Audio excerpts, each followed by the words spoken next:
Well, hello my YouTube friend. Today I'm gonna make a video that will be controversial actually for the maker, absolutely not for the knife, and I want to part this video, if anything, in two.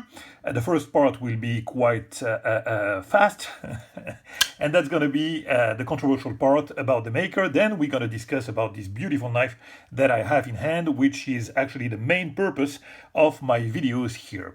So the controversy comes from this name, Turpin, Dustin Turpin. This guy has been making knives for quite a while now, and each time I hear from him, there's always an issue, whether the guy has some issues with some order that are not filled, some guys that paid for their spot in his books, and they don't see their knives, but they see other knives popping and coming to dealers.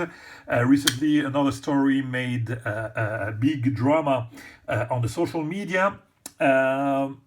Listen, I know that. And you all know, if you know my videos, you know those stories.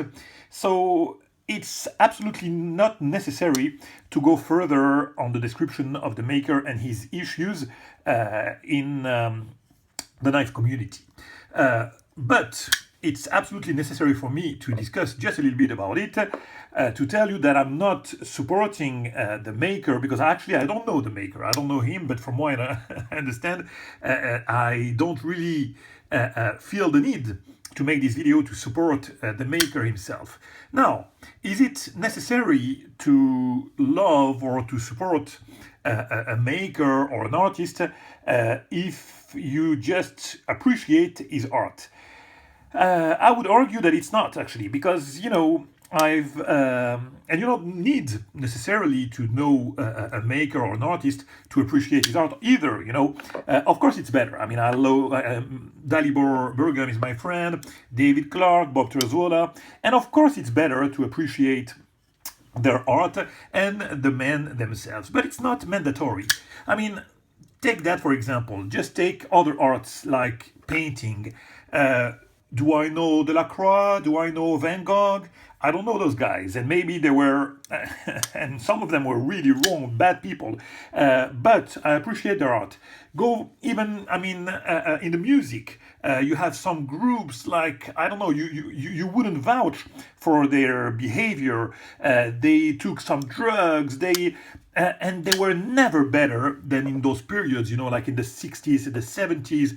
They were acting so wrong, and yet we appreciate their music. And I'm sure that you can vouch for that. I mean, I'm sure that you put your money in some people, some artists that you wouldn't vouch for their behavior, but you appreciate their art. And I'm sure, I mean, I will find an example, but probably not now. But if you just take some time to think about that, and you will see that I'm probably right on that point, you know. Now, should the knife community or the knife business or art or whatever should be different than the others? Absolutely not. I mean, it's the same. There is here a piece of pure art. I mean, you know my collection. You know that I have a lot of knives, and I can tell you that this one stands, I mean, high in the quality, like with, we're talking here like Rexford quality, like Stan Wilson quality. This is absolutely pure excellency in craftsmanship and in the artistry, and this is what I want to discuss. You know, I think I made my point, and I rest my case with what I said. Now, you can criticize that, and of course that's your prerogative. I mean, you can put thumbs down because you don't like the fact that I'm presenting a video about Dustin Turpin. You can even comment. I think it's better, actually, because this is something that I don't understand. You know, the thumbs down and the thumbs up, okay, it's appreciable. The thumbs up, thumbs down is just like, I don't care. I don't care. But actually, if you put a thumbs down, maybe it's because you have something to say. So maybe the best thing is to put a comment there, and I'm open to any discussion here, and I can understand any argument if it's a driven one, and if it's not hateful in its the way it's crafted. Okay, now enough said with that. I mean, we have here a knife, and we have like 10 minutes to discuss about this knife, which is probably going to be enough, because the main point here is the eye candy. And this is something that I mean, I really certainly hope that you have been appreciating with my ramblings, my first ramblings, because this is obvious. I don't need to tell you about that. It's absolutely popping from everywhere. The perfection on this knife is popping from everywhere. Now, since we're here, let's discuss about that. So the design here is the Strife, which is the most acclaimed design of Dustin Turpin. He made others, but they didn't have the success that this one has. I had one actually, a Strife, that I returned quite fast because it was a regular version, and I was we're going to discuss actually about the only con that I have with this knife, and that I didn't like with the other because it didn't have the art. So it was a knife only. I saw it through the lens of the functionality, and something bugged me, and it was the blade handle ratio. So you see, you have quite a wide handle here, long and wide here, and here you have a blade with a big loss of cutting edge here because of the big choil that you have here. I've said that I like when it's half choil on the blade and half choil on the handle. You save some cutting length, but also the blade length is a little bit smaller than it could be with a handle of this size.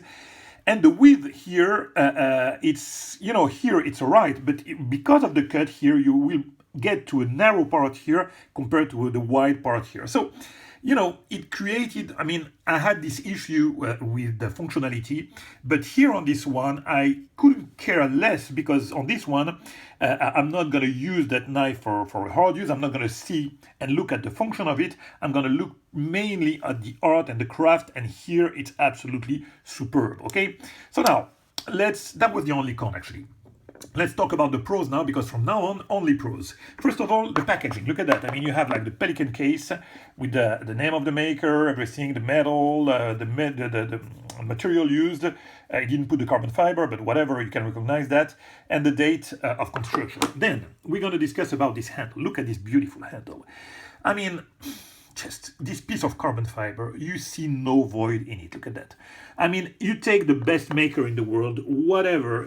You will always find some piece of carbon fiber with, something to say about the finish. Here, absolutely nothing. Even, I can appreciate and I can be, amazed even with the carbon fiber, the way you work that. That's incredible. I love the grooves and the fact that you see inside the grooves the anodization of the liner, which is blue actually, and that gives a very nice contrast with the Damascus. The junction here with the bolster is, as you can expect, absolutely neat. Hidden hardware on the bolster, I absolutely love that. The pivot, look at that. The custom pivot is incredible. You have those little insertion here of some small pieces of, I would say it's titanium. Just excellent. And it's the same on the other side. Look at that. The pivot is just incredible, purely custom. Now I want to discuss about the way he finishes this Damascus. This is something unique. I've never seen that in my life. You see it's shiny, okay? But yet, if I put my finger, you know that when it's shiny and polished, the Damascus, it will hold the fingerprints like the best agent of the FBI, You will find all the fingerprints in it. But look at that. I can put my finger, my greasy fingers everywhere. You don't see any kind of trace in it.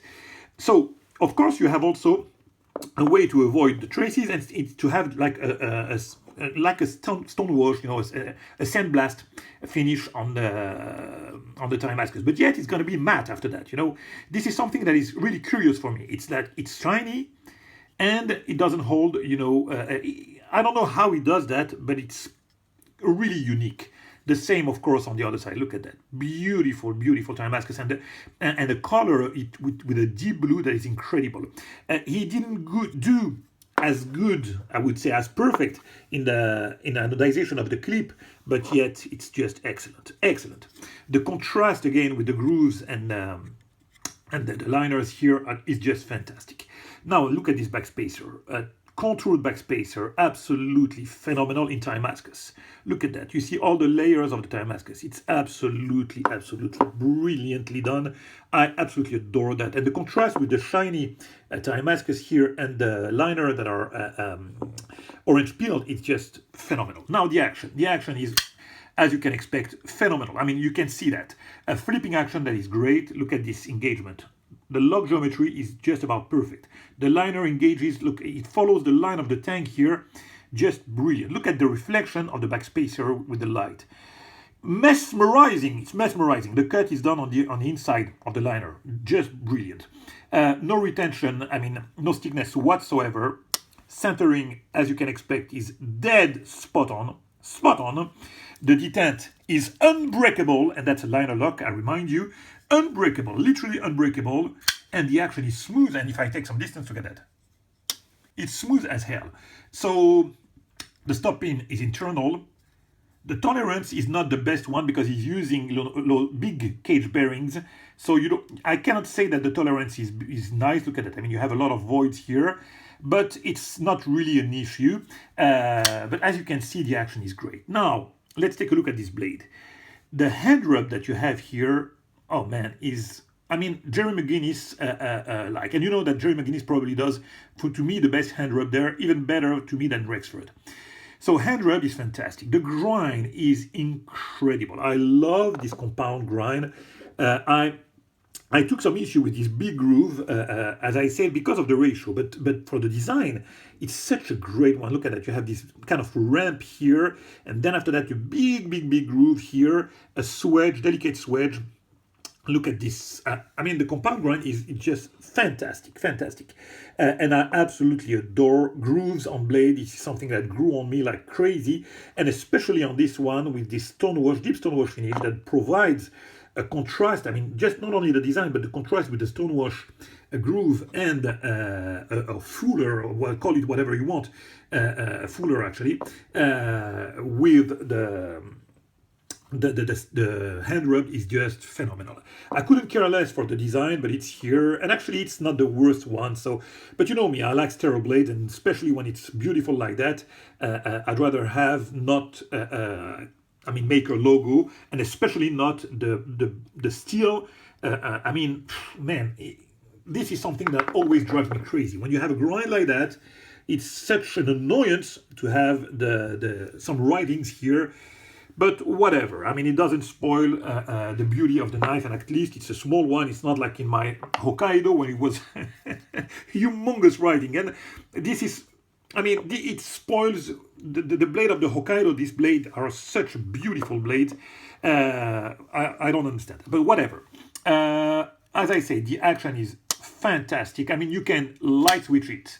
Look, hear the noise. I mean, we have that noise each time that you have a kind of long backspacer with a flipper tab set in that position. I don't know. It creates some, some nice condition to have this noise. It's just such a snappy noise. I absolutely adore that. The jimping, very effective. That's a knife actually that you can really use. And the grip is excellent. You have a really nice grip for an excellent. It's a rather long knife. We are not talking here of, I mean, a small version. I haven't measured it, but you know that my hands are excellent. Look at that. You have extra length on the grip here.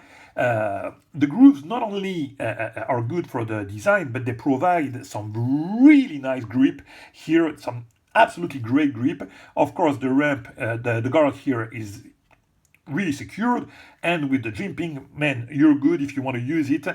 Don't baton that knife. Of course, I'm not going to do that, but for EDC, it's great. And if you want to have a forward position, I mean, the choil is even bigger than it's useful. Sorry, you have really some extra length here, and this is something that oh man, he could have done it differently, but whatever. You can have a really nice front grip, very secured. And if you want to use that ramp actually for the thumb, it's absolutely done for that, and you can do some nice cutting task with that. Oh man, we are heading to the 15 minutes. I hope that I've been thorough with that.